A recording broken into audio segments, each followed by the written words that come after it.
Hi everybody. If your computer has started to reboot and freeze randomly, then most likely you need to check your RAM.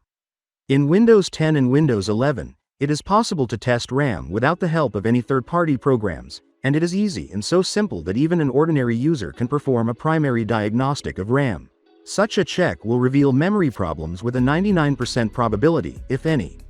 And so, to start testing RAM, on your keyboard, press the keys Win plus R simultaneously.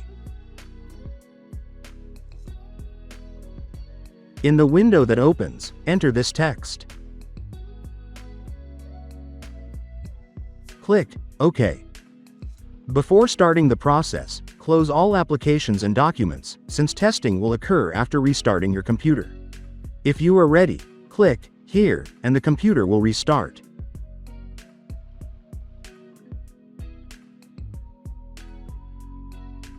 The computer has rebooted and the RAM testing has begun. This process takes some time and you do not need to do anything until the testing is complete. If you do not wait for it to finish and force your computer to reboot, this will not affect the further operation of the computer in any way.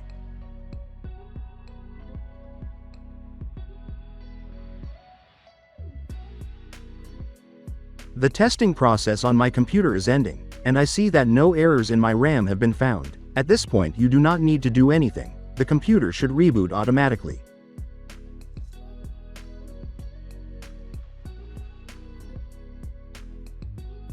I enter the PIN code on the lock screen, and the Windows desktop opens. After a while, a message about the test result will appear at the bottom right. I hope that your process has also completed successfully and you have received the necessary result. If your RAM testing has revealed problems, one of these methods can help to eliminate them.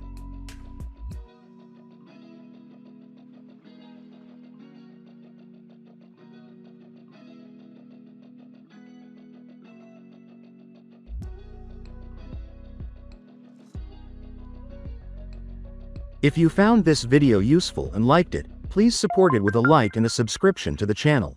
Thank you very much for your attention to my video. Have a nice day.